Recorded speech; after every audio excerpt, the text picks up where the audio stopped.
Ok? Então hoje, FAMERP 2022, espero que você curta. A gente vai trabalhar aqui muitos pontos importantes. Legal? Você que vai prestar vestibular em escolas federais, tem que acompanhar essas aulas aqui com a gente.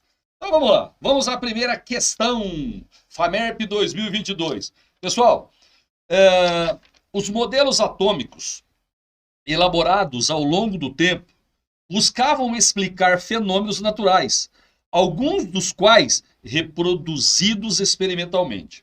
O modelo proposto por Dalton em 1803, apesar de não explicar muitos dos fenômenos observados na época, contribuiu com a consolidação da... Bom, preciso que você venha aqui comigo, por favor. O negócio é o seguinte, ó. A gente teve a primeira vez que apareceu o termo átomo, né, o conceito de átomo, foi lá na Grécia Antiga, Demócrito e Leucipo, você deve se lembrar. Qual era o modelo de Demócrito e Leucipo para átomo? O átomo é uma esfera maciça e indivisível. Pessoal, só que a ciência ela não aceita o modelo de Demócrito e Leucipo. Por quê? Porque eles imaginaram e ficou só na imaginação. Para a ciência aceitar, para ser um modelo científico, tem que ter embasamento de experimentação, tá? Você tem que imaginar, você tem que pensar, só que aquilo que você pensou, aquilo que você imaginou, tem que ser estruturado com experimentos em laboratório. Tá joia? Então, ó, o primeiro modelo científico que apareceu na história da química, científico, foi o modelo de Dalton, conhecido como bola de bilhar. Ele é considerado um modelo científico porque foi sustentado em laboratório por leis experimentais. Gente, quais as leis que sustentaram o modelo de Dalton? Lembra comigo? As leis ponderais, principalmente a lei de Lavoisier. A lei de Lavoisier, lei da conservação das massas. Tá certo? Então, voltando, a resposta certa para esse exercício é a letra B, tá? O modelo de Dalton, ele contribuiu para a consolidação da lei da conservação da massa, lei de Lavoisier, uma das leis ponderais que a gente tem na química. Boa? Então a questão de número 51, alternativa correta, letra B, de bola. Um exercício muito de boa. Vamos agora ao exercício segundo, né? Na prova da FAMERP, exercício de número 52. Bacana esse exercício. Gente, um detalhe interessante, você deve estar acompanhando, né? Essa é a terceira prova da FAMERP que a gente está resolvendo. Se você quiser ver as outras, é só ir no meu canal do YouTube.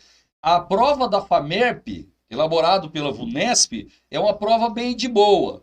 Então você tem que ficar muito atento e cometer pouquíssimos erros. Porque como a prova é relativamente fácil, se você errar alguma questão, muita gente passa na sua frente. Legal? Então vamos lá. Ó, acefato é o nome de um inseticida de fórmula molecular C4H10NO3PS. Ele deu inclusive aí, olha só que bacana, a massa molar desse composto, 183 gramas por mol. Indicado para aplicação em culturas de algodão, soja e feijão. A formulação recomendada para uso é de 0,75 kg a 1 kg. Beleza? Dissolvido em 300 a 400 litros de água. Assim, a concentração em mol por litro da solução mais diluída desse inseticida é igual, comigo aqui na lousa, exercício de número 52. Pessoal, ó, para você calcular a concentração em mol por litro de uma solução, concentração molar, você vai relacionar o número de mols do soluto, beleza? E o volume da solução em litros. Essa daqui é a formulinha para calcular a molaridade. Não existe vestibular importante que não caia molaridade na prova de química. Você tem que saber isso daí. Detalhe, esse N aqui em cima é o número de mols ou quantidade de matéria. E a gente aprendeu que ele é a relação entre a massa e a massa molar. Então eu posso, nessa formulinha aqui, no lugar do M1, eu posso colocar assim, ó, massa do soluto sobre a massa molar do soluto. Pessoal, número de mols é massa sobre massa molar. E o volume, a gente sempre precisa trabalhar em litros. Agora um detalhezinho, continuando aqui comigo. É o seguinte, ele quer a concentração molar, né, a molaridade da solução mais diluída. Deixa eu só lembrar uma coisa com você. Vamos supor que eu tenha duas soluções de sal de cozinha. Presta atenção aqui. Uma tem uma concentração 30 gramas por litro. A outra tem uma concentração de 200 gramas por litro. Pessoal, a solução que tem menos soluto por unidade de volume, a gente diz que é a solução mais diluída. Certinho? Você levantou de manhã, pegou um copo com leite, colocou uma colher de Nescau. Ou qualquer chocolatada aí, não estou ganhando para fazer propaganda não, tá? Colocou uma colher de Nescau. A sua solução, ela ficou diluída, porque você colocou pouco Nescau. Se você colocar mais umas 2 colheres de Nescau, ela vai ficar muito concentrada. Então é o seguinte, ó, a solução diluída é a que tem menos soluto e mais solvente, ela fica mais diluída. Então vamos voltar lá no texto. Olha para mim, ó. Ele disse que para você preparar a formulação, você tem que usar de 0,75 a 1 kg. Como eu quero a solução mais diluída, desculpa, isso. Como eu quero a solução mais diluída, eu preciso usar a menor quantidade de soluto. Então eu vou usar esse 0,75 kg aí, menos soluto, para a solução ficar mais diluída. E eu vou usar mais volume de solvente, tá? Mais volume da solução. No caso, eu vou pegar os 400 litros. Você entendeu? Então, para a solução ser diluída, tem que ter pouco soluto e o volume da solução tem que ser o máximo possível. Então, vai ficar assim, ó. Molaridade é igual. Queridos, a menor massa é 0,75, mas cuidado, 0,75 quilogramas. A massa aqui na formulinha tem que entrar em gramas. É só multiplicar por 1000. Multiplica por 10 a terceira por 1000, que você passa para grama. A massa molar do nosso composto aí já foi fornecido, 183. E como eu quero a solução mais diluída, eu vou trabalhar com o maior volume da solução. Ele falou de 300 a 400 litros, né? Eu vou pegar o volume maior, 400 litros. Pessoal, para ir mais rápido, eu já adiantei e fiz essas continhas para a gente não perder tempo. Fazendo essa continha aqui, vai dar 0,01 mol por litro. Essa é a molaridade da solução. 0,01 mol por litro, 10 a menos 2 mol por litro. Vamos ver onde está essa resposta aí. Letra D de dado. 1 vezes 10 a menos 2 mol por litro. Um exercício bem de boa, aplicação direta da formulinha. Certinho? Exercício de número 52, alternativa correta, letra D. D dado, letra D. Pessoal, exercício de número 56 agora. 56 não, né? 53. Esse exercício é muito legal. Ele cai muito nas provas, pessoal. Se você for fazer qualquer outro vestibular, VUNESP, FUVEST, Unicamp, ou qualquer outro, UFO, por exemplo, e o próprio Enem, cai às vezes coisas desse sentido aí.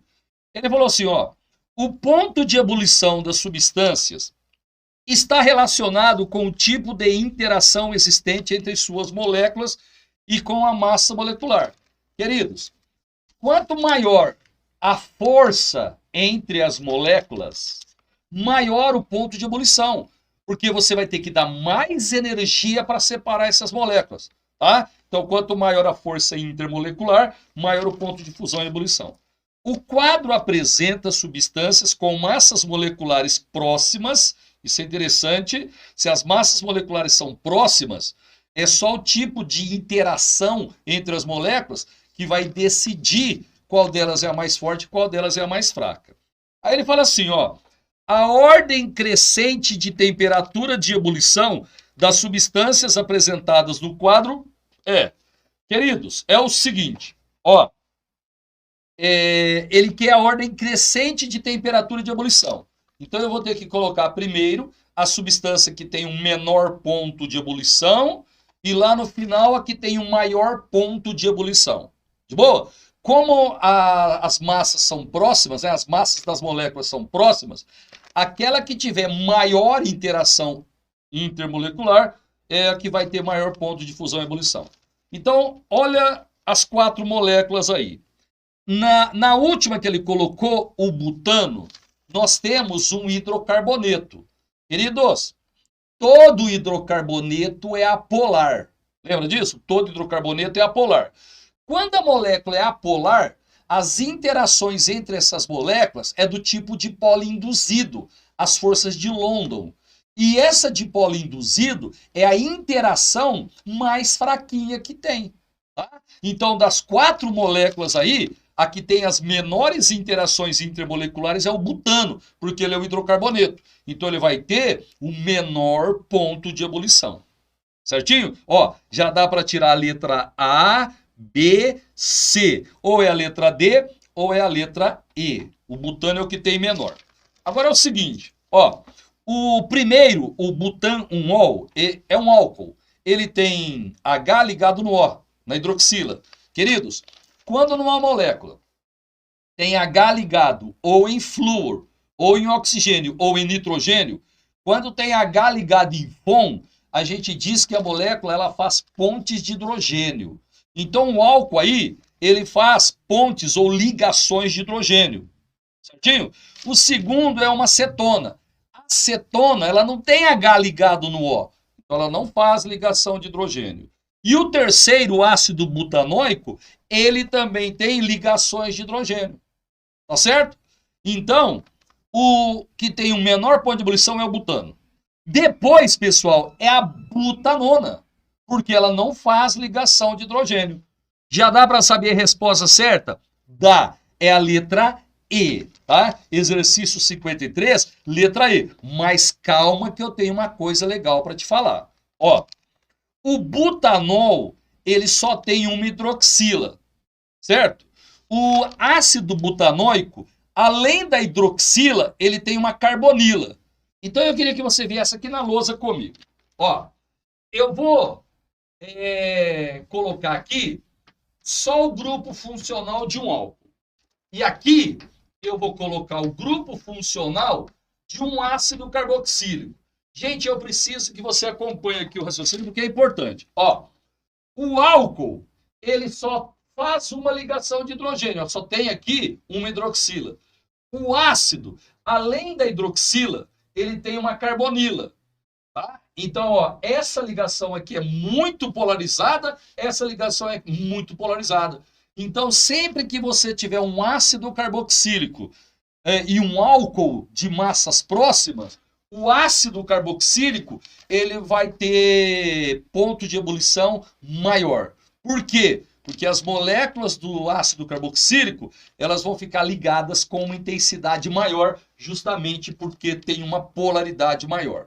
Legal? Agora, outra coisa que você tem que saber, isso é uma exclusividade nossa aqui. Ó, quando a gente tem um ácido carboxílico, como ele tem um grupo funcional muito polarizado, pessoal, olha só o que acontece.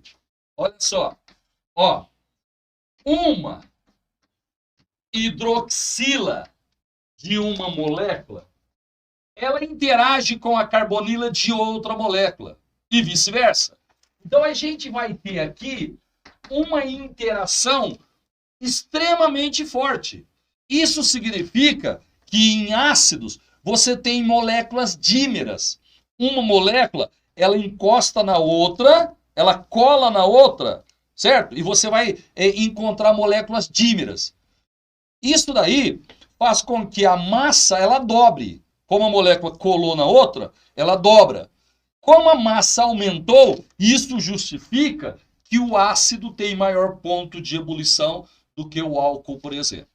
Certo? Então, para fechar, O ácido carboxílico, por formar essas moléculas dímeras, quando você comparar o ponto de ebulição dele com qualquer outra função da química orgânica, o ácido carboxílico vai ter o maior ponto de fusão, o maior ponto de ebulição.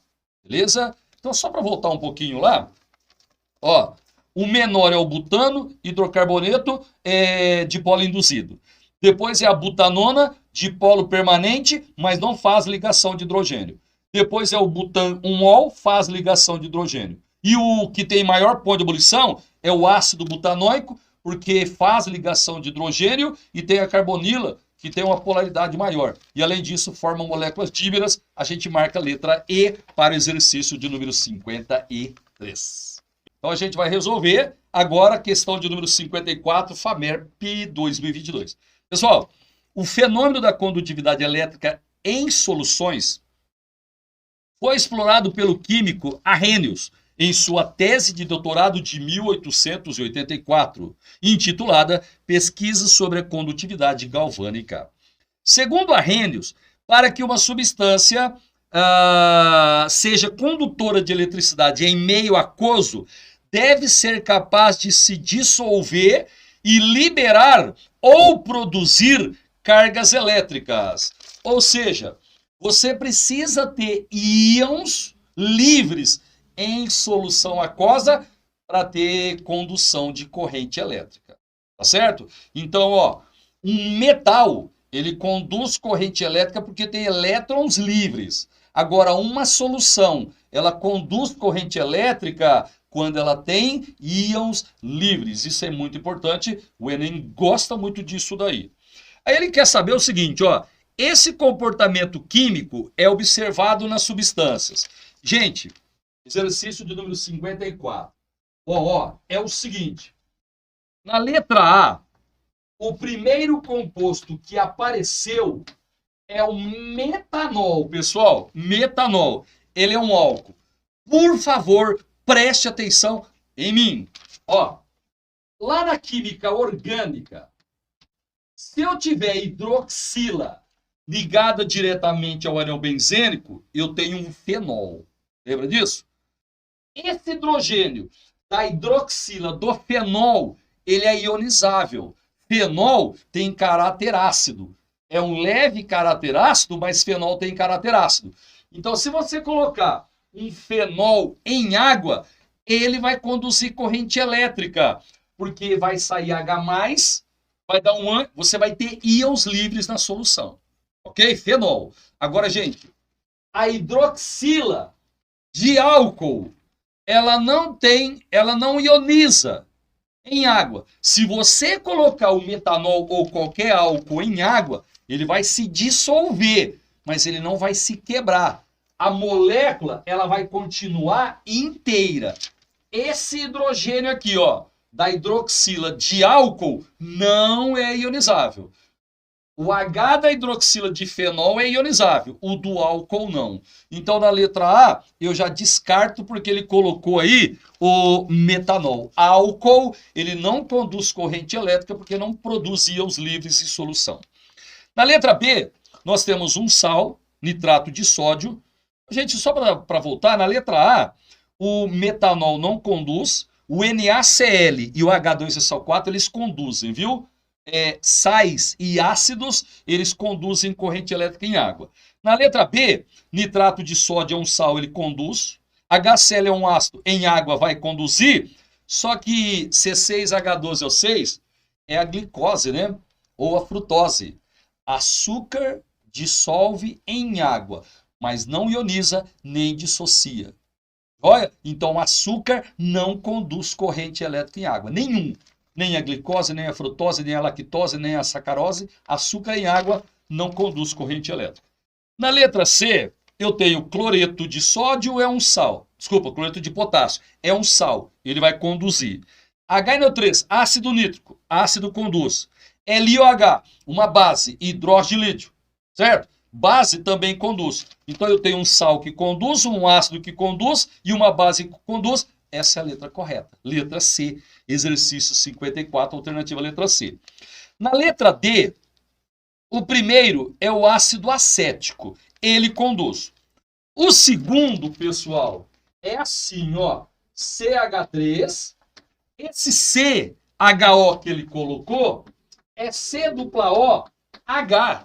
Isso daqui é grupo de aldeído. Aldeído não, né, não tem hidrogênio ionizável. Aldeído, ele não vai conduzir corrente elétrica em água, então por causa desse segundo da letra D fica errado.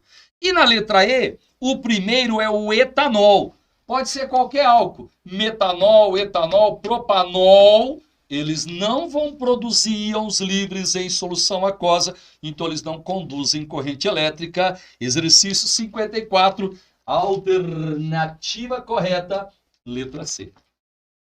Beleza? Agora vamos ao próximo exercício, de número 55, um exercício envolvendo um cálculo estequiométrico bem simples, pessoal. Então vamos dar uma lidinha aí, ó.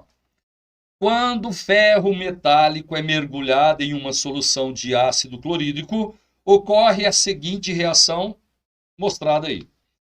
Considerando o volume molar dos gases igual a 25 litros por mol e que em um experimento realizado à temperatura ambiente foram liberados 7,04 kJ de energia, ele quer saber o volume de gás hidrogênio produzido nesse experimento. Gente, muito de boa o exercício, muito simples. Eu tenho certeza que você faria sem muito problema, tá? Então vamos lá. Seguinte, ó. Quando um mol de ferro é consumido, essa daqui vai ser energia liberada, menos 88 kJ por mol, tá? E assim vai. Como ele quer o volume de hidrogênio, eu vou relacionar o hidrogênio com a energia. Pessoal, nessa reação, nós estamos produzindo 1 mol de hidrogênio. Tá vendo aqui? Quando a gente produz 1 mol de hidrogênio, a energia liberada é menos 88 kJ por mol. Certinho? Só que ele disse no texto que liberou 7,04. Então venha comigo aqui na lousa. Ó, se a gente liberar 1 mol de hidrogênio, aqui pessoal, ó, 1 mol de hidrogênio está relacionado com uma energia de 88 kJ. Como eu já sei que é energia liberada, eu não preciso colocar o sinal negativo, tá? Eu já sei que ela é liberada. Então, ó, quando forma 1 mol de hidrogênio, a energia liberada é 88 kJ. Só que no texto, vamos dar uma voltadinha lá no texto, ele diz que foram liberados 7,04 kJ. Certo? Ó, 7,04 kJ. Significa que produziu N mols de H2. Tá? Então agora você já pode voltar aqui comigo. Ó, esse N aqui, ele vai ser, fazer a continha aqui, ó, 1 vezes 7,04 dividido por 88. Pessoal, para ir um pouco mais rápido, eu já fiz a continha aqui, deu 0,08 mol, certo? Então, ó, para essa energia liberada aí, 7,04, a quantidade de mol de hidrogênio é 0,08. Só que ele quer o volume. Ele diz no texto que o volume molar é 25 litros por mol. Ou seja, cada mol de gás, nessas condições, ocupa 25 litros. Então eu vou escrever aqui, ó, 1 mol de hidrogênio ou de qualquer gás, nessas condições, ocupa 25 litros. Tá? O volume molar é 25 litros por mol. Cada mol do gás, 25 litros. Só que na nossa equação, foram produzidos, ou foi produzido, 0,08 mol. Tá? Então, o volume de gás produzido, eu vou chamar de V. Pessoal, essa continha aqui, ó, 0,08 vezes 25, eu já fiz aqui para você, dá 2 litros. Beleza? Então, nessa equação, quando libera 7,04 kJ, ok? Você vai produzir 2 litros de hidrogênio. Um exercício bem de boa, 2 regrinhas de 3 a gente consegue resolver. Vamos ver onde tem essa resposta. 2 litros, alternativa letra D. Exercício 55, letra D de dado. Legal? Deixa eu dar uma olhadinha agora no 56. Bacana esse exercício também. Ele é teórico, tá? Então eu vou dar uma explicação aqui de umas coisas para você e aí a gente vai fazer o exercício. O negócio é o seguinte, ó, cinética química cai bastante em provas, você tem que aprender. O negócio é o seguinte, olha para mim aqui, por favor. Ó, para uma reação química ocorrer, a gente tem que ter afinidade química entre os reagentes, tem que ter contato físico, tem que fornecer uma energia de ativação, lembra? E ainda você tem que ter choques bem orientados. Se tudo isso acontecer, a reação ela vai ocorrer, ok? Se não acontecer, ela não vai ocorrer. Agora é o seguinte, ó, quando uma reação, gente, isso é importante, quando uma reação tem alta energia de ativação, significa que ela é lenta, ok? Então, ó, quanto maior a energia de ativação de uma reação, mais lenta é a reação. Tem algumas coisas que eu posso fazer para aumentar a velocidade de uma reação. Por exemplo, ó, vamos supor que um dos reagentes seja sólido. Eu poderia picotar o sólido. Se eu picotar, se eu pulverizar, transformar em pó, eu vou aumentar a superfície de contato. Então a reação ela vai ficar mais rápida. Então uma coisa que eu posso fazer para uma reação ficar mais rápido, aumentar a superfície de contato se eu tiver algum reagente sólido. O que mais que eu posso fazer? Posso aumentar a temperatura. Quando eu aumento a temperatura, a molécula vai vibrar com mais energia. Ela vibrando mais, a probabilidade de ter mais choques é maior. E quanto mais choques efetivos. Quanto mais choques efetivos, maior a velocidade da reação. O que mais que eu posso fazer? Pessoal, eu posso colocar um catalisador. O que o catalisador faz? Ele diminui a energia de ativação. Lembra? Quando a energia de ativação é alta, a velocidade é baixa. Se eu colocar um catalisador, ele vai diminuir a energia de ativação, consequentemente a reação fica mais rápida. Certinho? E uma outra coisa que eu posso fazer é aumentar a concentração de reagentes. De boa? Se eu tenho mais reagentes reagindo, se a concentração de reagentes é maior, você tem mais chance de ter choques entre as moléculas. Então a reação vai ser mais rápida. Certinho? Então vamos voltar lá no nosso texto. Ele fala assim, ó, segundo a teoria das colisões efetivas, para que uma reação ocorra, é necessário que as moléculas dos reagentes colidam umas com as outras com orientação espacial adequada e energia mínima, que é a energia de ativação. Assim, qualquer alteração no meio reacional que interfira nesses dois fatores modifica a velocidade da reação. A figura mostra o sistema reacional gasoso 1, tá? Submetido a modificações que proporcionaram os sistemas 2 e 3. Então, inicialmente, você tem o sistema 1, você vai fazer uma modificação e vai chegar no sistema 2, depois você vai fazer uma outra modificação e chegar no sistema 3, beleza? E aí eu quero saber, comparar V1 com V2, V1 com V3, beleza? Gente, então comigo aqui, ó, lá no sistema 1, a gente tem 6 moléculas, tá vendo aí? No sistema 2 também. O número de moléculas é o mesmo, certo? Só que se você observar, no sistema 2, diminuiu o volume. Galera, se eu diminuir o volume, eu vou ter uma distância menor entre as moléculas. Não é verdade? Então, as moléculas vão se chocar mais. Se você tem mais choques, porque elas estão mais próximas, a velocidade vai ser maior. Então, a velocidade do sistema 2 é maior que a velocidade do sistema 1. De boa, de boa? Tranquilo? Outra coisinha também que dá para a gente pensar, ó, você lembra? Molaridade é o número de mols do soluto sobre o volume. Do sistema 1 para o sistema 2, o volume diminuiu, dá para você ver aí pelo desenho. Se o volume diminuiu, a concentração aumentou. Gente, quando a concentração aumenta, aumenta a velocidade da reação. Legal? Então eu já sei que V2 é maior, né? V2 é maior que V1. Agora vamos comparar o V1 com o V3. Oh, aí está muito claro. Lá no V1, lá no sistema 1, tem 6 moléculas. Pessoal, no 2 o volume praticamente é o mesmo, mas ele colocou muito mais moléculas para reagir. Aí, ó, Jefferson está mostrando para a gente, tem muito mais moléculas. Aumentou a concentração de moléculas. Se eu tenho mais moléculas reagindo, eu vou ter mais choques. Quanto mais choques, maior a velocidade da reação.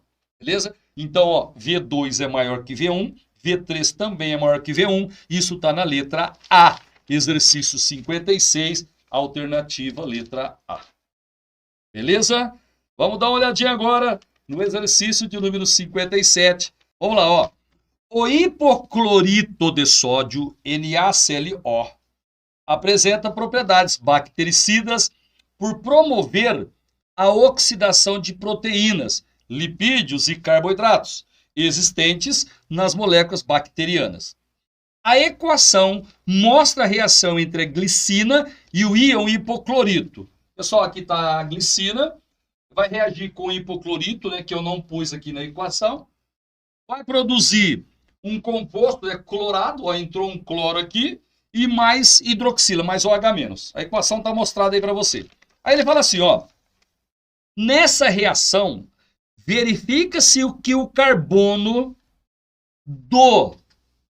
Pessoal, aí ele está falando ácido graxo, aminoácido ou carboidrato. Me ajuda? Aqui eu tenho C-OH, ácido carboxílico. Aqui eu tenho NH2, amina. Quando eu tenho amina e ácido, é um aminoácido. Gente, todo mundo sabe que isso daqui é um aminoácido. Então eu já vou descartar a letra A, a letra D e a letra E. Ou é a letra B ou é a letra C. Exercício bem de boa. Aí ele fala assim, ó. Então, nessa reação, verifica-se que o átomo do aminoácido glicina é... Aí eu vou ter que descobrir se é oxidado ou se é reduzido. Tá? O carbono do aminoácido. Me ajuda aqui. Aqui não houve mudança, ó. C-OH, C-OH. Então, se houve mudança, foi nesse carbono aqui. Então eu vou fazer o seguinte, ó. Eu vou calcular o NOx dele aqui e depois eu vou calcular o NOx dele aqui. Aí eu vou saber se houve oxidação ou se houve redução. Queria que você viesse aqui comigo. Ó, nos compostos orgânicos, quando eu vou calcular o NOx de um elemento, aqui no caso eu vou calcular o NOx desse carbono e desse carbono, eu preciso analisar as ligações que ele está fazendo. Tá? E é assim, se ele estiver fazendo ligação com um elemento menos eletronegativo que ele vai atrair os elétrons e vai ficar negativo. Se ele estiver ligado num elemento mais eletronegativo que ele, esse elemento mais eletronegativo puxa os elétrons e fica negativo, e o carbono vai ficar positivo. Então, olha aqui comigo. Ó, vamos começar analisando essa ligação aqui. Gente, tem que analisar todas as ligações. Eu vou começar com essa daqui. Aqui, carbono e hidrogênio. O carbono é mais eletronegativo que o hidrogênio. Então, o carbono vai puxar os elétrons mais próximo de si e vai ficar uma carguinha negativa nele. Aqui é a mesma coisa, ó. Mesma coisa. O carbono é mais eletronegativo que o hidrogênio, puxa os elétrons e fica negativo. Essa ligação aqui é entre carbono e carbono. São igualmente, né? É o mesmo elemento, são igualmente eletronegativos, nem vai ficar negativo, nem vai ficar positivo. Gente, aqui o carbono está ligado com o nitrogênio. Lembra? Com cloro. Lembra disso? O nitrogênio, ele é mais eletronegativo que o carbono. Então, o nitrogênio vai puxar a nuvem de elétrons mais próxima de si.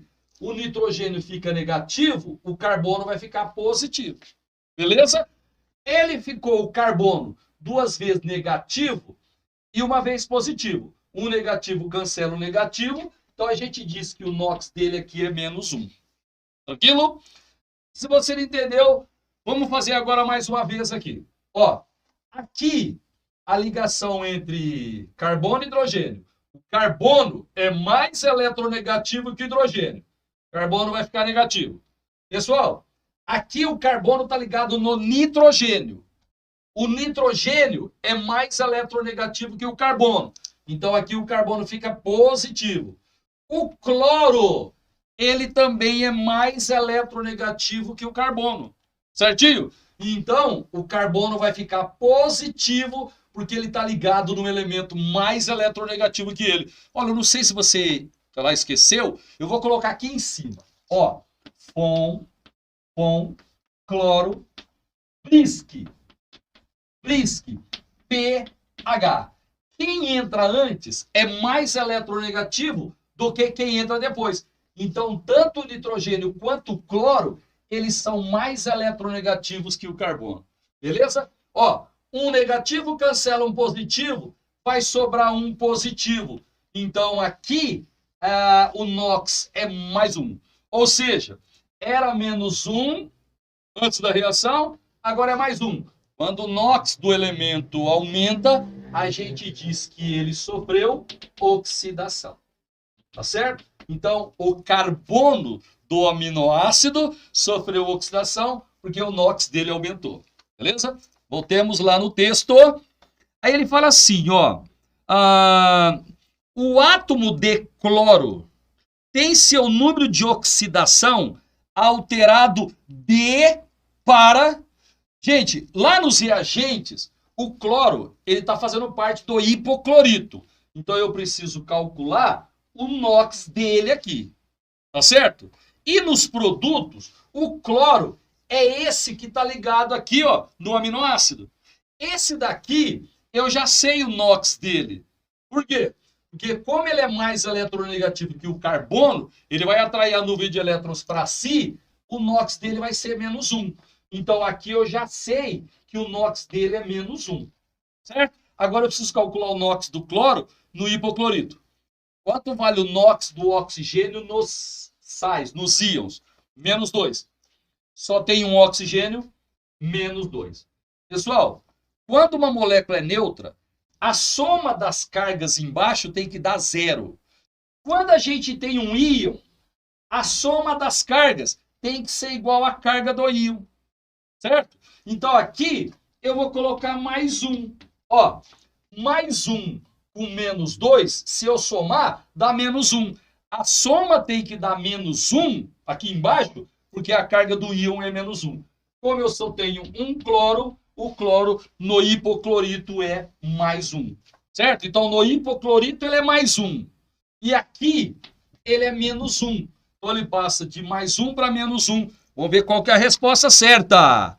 Aminoácido oxidado, +1. Alternativa letra B. Exercício 57, alternativa letra B de bola. Vamos agora ao 58.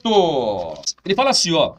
O flúor 18 é um radioisótopo utilizado em diagnósticos de câncer com meia-vida igual a 110 minutos. Só para dar uma lembradinha, comigo aqui, ó. Meia-vida, pessoal, é o tempo decorrido para que metade da massa de um elemento radioativo se desintegre. No caso aí, ele disse que a meia-vida, né, desse flúor é 110 minutos. Você tem uma massa desse elemento. Depois de 110 minutos, ela cai pela metade. Depois de mais 110 minutos, cai pela metade de novo. Você entendeu? A cada meia-vida, a massa vai caindo pela metade. Voltando no texto, aí ele fala assim, ó. Produzido a partir da reação entre núcleos de neônio, aqui ó, núcleos de neônio e o isótopo X, conforme a equação mostrada aí. Gente, ele quer saber quem é o isótopo X e a porcentagem de flúor 18 que resta após 5,5 horas da sua produção. Beleza? Então vamos lá. Primeiro a gente vai calcular quem é esse isótopo X aqui. Seguinte, eu tenho aqui o neônio, tá vendo? Ele reagiu com esse X que eu vou descobrir o que é. A gente produziu flúor 18 e liberou uma partícula alfa. Moçada, nós criamos um elemento químico. Tudo bem? Houve criação de um elemento químico. Isso a gente chama de transmutação atômica. Tá? Houve produção de um elemento químico novo. De boa? Como é que eu resolvo isso? Isso daqui a gente chama de reação nuclear. Numa reação nuclear, a gente tem a manutenção das massas e das cargas. Então, para eu descobrir quem é esse elemento X aqui, as características dele, eu vou ter que descobrir qual que é o número atômico dele, né? Ok? E qual é a massa dele. Então, eu vou fazer o seguinte, ó. O número atômico desse elemento X, eu vou chamar de Z, tá? O número atômico é o número de prótons, né, que ele tem. E o número de massa dele, eu vou chamar de A. Tranquilos? Agora, eu vou balancear a massa, vou balancear a carga. A massa que eu tenho à esquerda tem que ser igual à massa que eu tenho à direita. De boa? A carga que eu tenho à esquerda tem que ser igual à carga que eu tenho à direita. Qual é a massa que eu tenho à esquerda, pessoal? 20, aqui ó, 20 mais A. Legal? Ó, essa massa aqui mais essa massa aqui do X é a massa total que eu tenho à esquerda, lá nos reagentes. Isso vai ter que ser igual à massa que eu tenho nos produtos. Eu tenho nos produtos 18 do flúor mais 4 da partícula alfa. Galera, 18 mais 4, 22. Aquele 20 passa dividindo não, né? Negativo. Aí o A vai dar 2. Então eu já descobri que o número de massa de X é igual a 2. Beleza? Agora eu vou descobrir a carga. Vamos balancear as cargas. Ó, 10 mais Z. É isso que eu tenho à esquerda. Isso vai ser igual 9 mais 2. Querido, olha para mim aqui.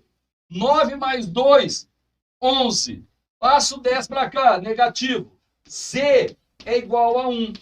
Tá? Então eu sei que esse Z, o número atômico de X, é igual a 1. Ou, qual a identidade de um elemento químico? O número de prótons é o número atômico dele. Então, se esse elemento aqui ó, tem número atômico 1, eu tenho certeza que é o hidrogênio. O hidrogênio que tem número atômico 1. Só que na natureza nós temos 3 isótopos do hidrogênio. O hidrogênio comum, o deutério e o trítio. Pessoal, o hidrogênio comum, ou prótio, né? Também chamado de prótio, ele tem número de massa 1. O deutério tem número de massa 2. E o trítio tem número de massa 3. Então, nesse nosso caso aqui, nesse exercício, o X ele vai ser o deutério, ó, porque a massa dele é igual a 2. Certo? Então, eu já sei que é o deutério. Deixa eu só dar uma olhadinha nas respostas lá. Deixa eu ver se já dá para tirar alguma coisa. Ó, já dá para tirar a letra B, a letra C e a letra E. Tá? Eu já sei que é o deutério. Agora eu quero descobrir, depois de 5 horas e meia, quanto vai sobrar de flúor 18. Lembrando que a meia-vida dele é 110 minutos. Pessoal, meia-vida, tempo de meia-vida, a gente costuma escrever assim, ó, T meio, tá? Pode ser um P também, período de semidesintegração, mas T meio é mais usado. 110 minutos. Essa daqui é a meia-vida dele. Ou seja, a cada 110 minutos, a massa vai cair pela metade. Ele quer saber, depois de 5 horas e meia que ele é produzido, quanto sobra dele. Eu vou passar 5 horas e meia, eu vou passar para minutos, porque a meia-vida fornecida está em minutos. Gente, me ajuda? Então, ó, o tempo decorrido, 5 horas e meia. Tá? Cada hora tem 60 minutos. Então, o tempo decorrido, já fiz aqui a formulinha, a continha para você. 330 minutos. Tá? Só que é o seguinte, 330 minutos, é só dar uma olhadinha. Ó, 3 vezes 110. De boa? Então eu tenho certeza que em 5 horas e meia vão passar 3 meias-vidas. Agora me ajuda aqui, ó. Eu tenho uma quantidade dele. Depois de uma meia-vida, vai sobrar um pouquinho, certo? Depois de mais uma meia-vida, vai sobrar um pouquinho. 330 minutos são 3 meias-vidas. Passou uma, passou mais uma, vai passar mais uma. Então, ó, uma meia-vida, mais uma meia-vida, mais uma meia-vida. Depois de 5 horas e meia, 330 minutos, vão passar 3 meias-vidas. Meus queridos, ele vai se desintegrar.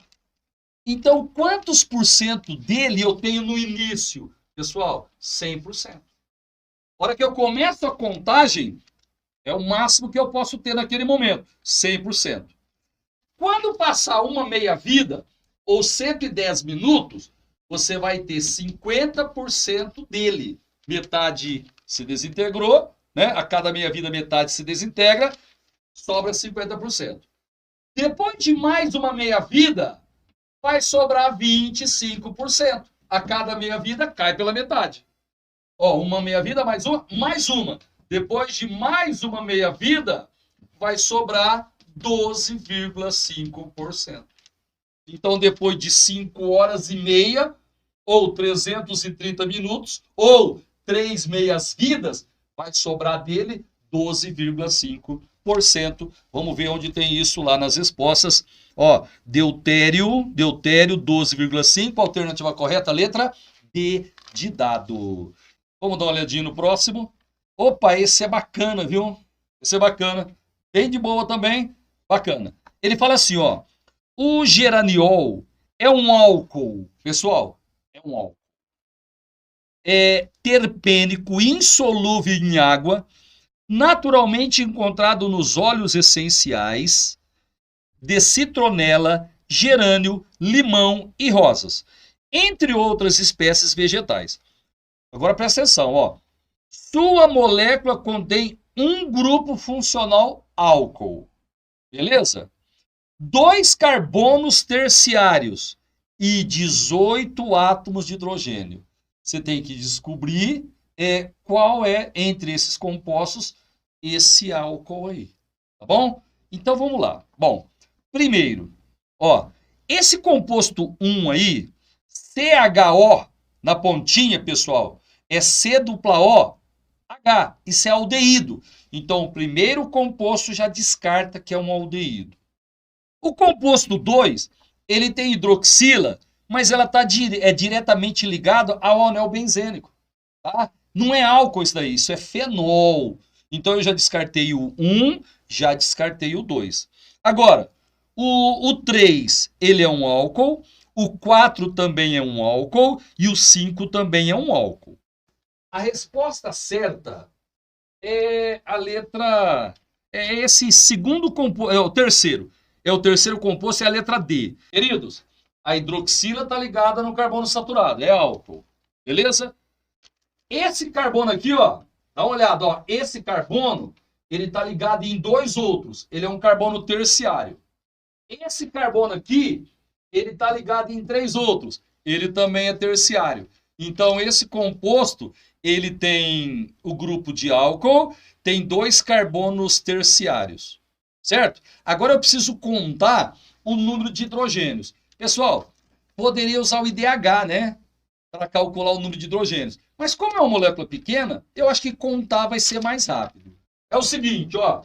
Aqui eu tenho 3 hidrogênios, mais 3 hidrogênios. Esse carbono está com 4 ligações, não tem hidrogênio. Esse está com 3, tem o hidrogênio. Aqui são 2 hidrogênios, mais 2 hidrogênios. Lá em cima, ó, 3 hidrogênios, é o metil. Aqui tem mais o hidrogênio. E aqui nós temos 2 hidrogênios. Deixa eu contar. Ó, hidrogênios. 3, 6, 7, 8, 9, 10, 11, 12, 15, 17, 18. Essa é a resposta correta. Beleza? É álcool, tem 2 carbonos terciários e 18 hidrogênios. Alternativa correta, letra D. Composto 3, letra D. Exercício 60. Fácil esse exercício também. Ele fala assim, ó. A matriz de transporte do Brasil está centrada em rodovias, sendo que a principal fonte de energia dos veículos que utilizam esse modal é derivada do petróleo. No entanto, grande parte desse combustível fóssil é constituído por moléculas de cadeias carbônicas muito longas, inviáveis para o uso como combustíveis automotores. As refinarias, assim,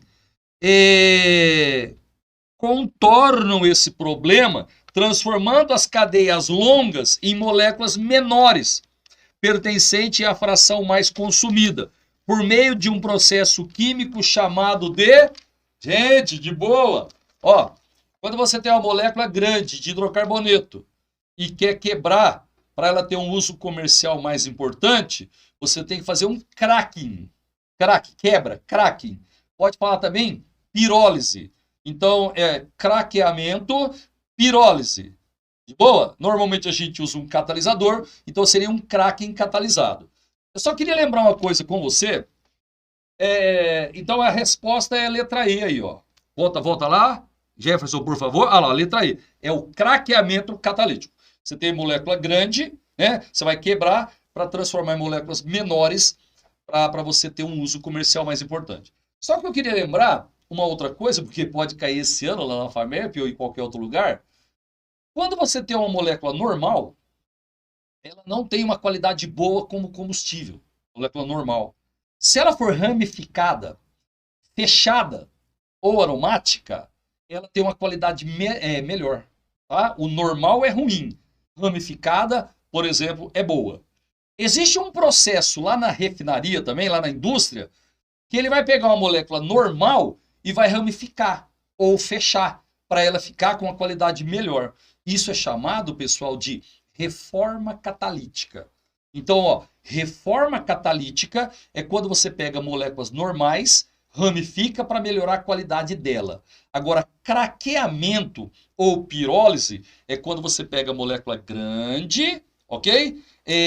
Quebra para você ter frações com uso comercial mais importante. Então, nesse exercício 60, letra E, a resposta correta. Galera, muito obrigado por ter assistido aí. Um abraço para você. Terça-feira a gente está de volta. Tchau, tchau.